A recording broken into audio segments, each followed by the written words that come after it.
صباح الخير. عاملين ايه؟ يا رب تكونوا بألف خير. انا صحيت ولبست ونازله على طول عشان النهارده هتجمع انا وصحابي. وما فطرتش بصراحه ولا اي حاجه، هروح بقى نفطر هناك ونتغدى هناك. و...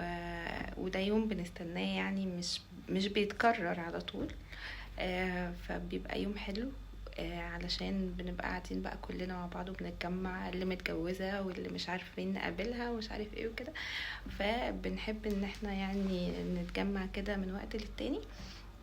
فهنتقابل بقى كلنا النهاردة. وصحيت لبست ونزلت على طول، يعني هنزل على طول. ولسه مفطرتش ولا اتغديت ولا اي حاجة، هنروح نعمل بقى كل حاجة هناك. فتعالوا معانا بقى بقية اليوم.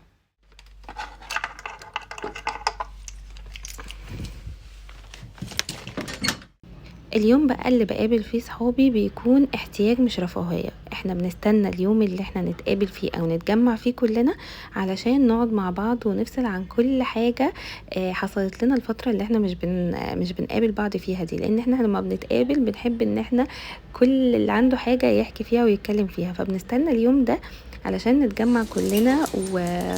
ومش كلنا بصراحة يعني بنبقى فاضيين طول الوقت وبنقابل بعض، في اللي بيشتغل وفي اللي متجوز وعنده عيال. فبنستنى بقى اليوم ده علشان نتجمع فيه كلنا. انا بقى بحب الاطفال جدا وبحب اعبر عن حبي ان انا اجيب لهم عشان ما حلويات. نعيطش. تعالوا بقى نشوف هي بتعمل ايه في البصل عشان ما يخليناش نعيط. تروحي تعملي حاجه مثلا تانية وترجعي وبعدين تقطعي البصل، ما يخليش بقى تعيطي. بس قطعنا كل البصل ده ما نزلناش دموع خالص. شفتي بقى؟ انا مستغربه جدا. انت عيطتي؟ لا وانا عشان الاطفال بقى دايما بيبقوا قاعدين معايا فايه. بس كده فعلا احسن، هبقى اعمل كده المره الجايه. انا بصراحه بحب ان احنا لما نقعد مع بعض نجيب اكل من بره وما نعملش اكل في البيت، لان بحس ان الوقت كله بيضيع في المطبخ. فعشان كده بحب ان احنا نجيب اكل من بره احسن واسهل، وكمان بنتخانق لان كل واحد بيبقى عنده رأي، فالموضوع بيبقى صعب بصراحة. بس المرة دي قررنا ان احنا هنعمل اكل في البيت سهل كده، بحيث ان احنا نعرف نقعد مع بعض. فهنعمل سندوتشات شاورما بالعيش السوري. هنعمل يعني سندوتشات حاجة خفيفة كده. احنا كنا بنعمل عصير بقى فراولة عشان يسقع شوية. حطينا بقى البصل، وهنا نورين كانت بتعمل لنا البطاطس. بصوا بقى مين جه. إسراء كانت مسافرة ولسه راجعة. طبعا أنا اتنبح صوتي من أول اليوم، فينك فينك فينك، مكالمات قد كده لحد ما وصلت الحمد لله بالسلامة. هو ده بقى يا جماعة الخناق اللي بقول عليه، ان احنا يعني بصوا هم حاطين زبدة ومسيحينها وبيقلوا بقى فيها تقريبا السندوتشات. انا ما بحبش كده، انا بحب احط نتايه زيت صغيره احمر بيها بس السندوتشات من بره. فعشان كده كل واحد بيبقى ليه راي. هنا بقى كنا بنعمل السندوتشات، حطينا بقى توميه، والتوميه بصراحه طلعت تحفه، عملناها في البيت. حطينا بقى التوميه وحطينا الشاورما وعليها البطاطس. عملنا حبه كده وحبه كده، حبه ببطاطس وحبه من غير بطاطس. وبجد عايزه اقول لكم ان انا اصلا يعني مش بعرف الف العيش السوري ده خالص، بس هم بصراحه شاطرين فيه وعرفوا يلفوه، وانا حاولت اتعلم لحد ما عرفت شويه الف واحد او اتنين كده.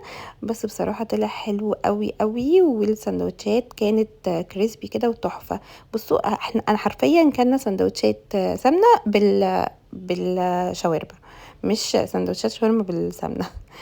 بصوا بقى شايفين، بس بصراحه طلع حلو قوي في الاخر. بصوا بقى القرمشه كده والكريسبي. دي بقى سندريلا، بس سندريلا كانت بتتاخر شويه. دي يا دوبك بتيجي تسلم علينا وتقول لنا باي باي كده زي ما انتم شايفين وبتمشي.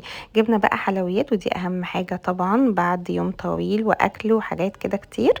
والاطفال وزن الاطفال، وعملنا ايس كوفي. شايفين بقى الحلويات تحفه ازاي. جبنا نوتيلا كيك طبعا اللي احنا بنعشقها، وتيراميسو واكلير وميلفي، والايس كوفي كان رائع. لبست بقى ونزلت تاني لان مش كل الحاجه جت كامله، فنزلت اخدها من الدليفري. ده بقى موسى وانا قاعده قدام التلفزيون. انا عشان اخلص من زن الاطفال بصراحه بقعدهم قدام التلفزيون كده زي ما انتم شايفين، بس طبعا ده غلط، ما تعملوش زيي. هنا انا واسراء كنا بنقول لكم باي باي، ولسه هروح اكمل اليوم علشان علشان ايه بقى؟ عشان عندي عزومة على العشاء، بس عشاء متأخر شوية. انا بقى كنت بعمل حاجة تفوقني، عشان النهاردة بجد اليوم طويل جدا. بعد ما شربت ايس كوفي جاية اشرب نسكافيه تاني. وده طبعا زي ما قلت لكم غلط عليا، بس لازم حاجة تفوقني. فتعالوا نعمل العشاء مع بعض. يعني هنشرب كوباية النسكافيه كده ونقعد شوية ونعمل العشاء مع بعض. هنعمل بقى البانيه اللي كنا متبلينه قبلها بيوم في الفلوج اللي فات. تعالوا بقى نشوف هنعمل ايه. بصوا بقى، هعمل شاورما بصوص الدمكلاس، فراخ يعني بصوص الدمكلاس، ورز ابيض. وطبعا انا اخترت الاكله دي لانها بجد من اسهل الاكلات اللي ممكن تتعمل، ما بتاخدش ثواني. فاخترت الاكله دي بعد يوم طويل ان انا اعملها على العشاء، عشان تبقى يعني حاجه سهله وفي نفس الوقت شيك ولذيذه يعني. قطعت بقى البانيه كده مكعبات، بعد كده نزلت بالبصل.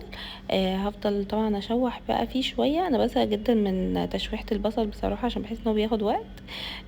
لحد بقى ما دبل كده حاجه بسيطه. بعد كده بنزل بالفراخ كده زي ما انتم شايفين. انا بحب ادي الفراخ صدمه، يعني بحب النار تبقى عاليه قوي واديها صدمه كده زي ما انتم شايفين، وايه واوطي بعد كده عليها. طبعا نعمل بقى الرز الابيض.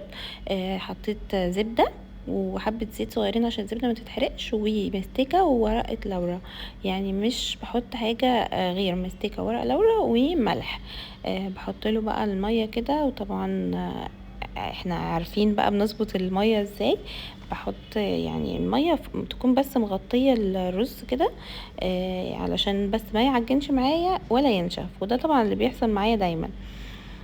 يا بيعجن يا بينشف، فبحاول اظبط الميه. بصوا هنا بقى الفراخ اخدت من السمنه الموجوده وبصوا اتحمرت كده شويه.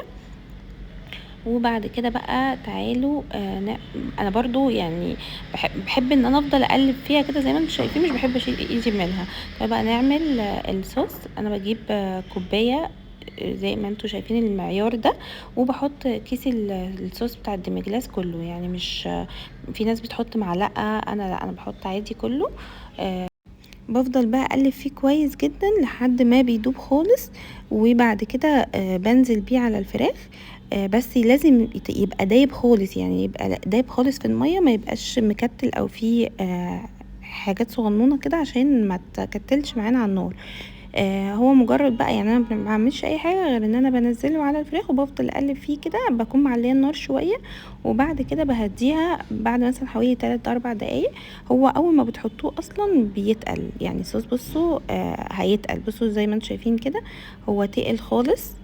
هو مش بيبقى محتاج ولا توابل ولا ملح ولا اي حاجه، لان الصوص نفسه اصلا بيبقى متهيأ وفيه كل حاجه. حطيت بقى حبه لبن. في ناس مش بتحط لبن، لا انا بحب احط نتعه لبن كده عشان يبقى كريمي. بصوا بقى شايفين الرز. هنا بقى شرب الميه. هنوطي بحاجه بسيطه ونغطي ونغطي حلوه دي. ونغطي على نار بقى واطي خالص، ونهدي النار لحد ما يستوي. حطيت بقى بقدونس، وانا يا جماعه بعشق البقدونس في اي اكل بصراحه، بيدي الاكل طعم قوي. بحطه برضو في المكرونه الوايت صوص، في اي حاجه بصراحه. بصوا بقى بعد ما الاكل خلص كان تحفه بجد. جربوها، اسهل واحلى اكله. ويومنا خلص. باي باي.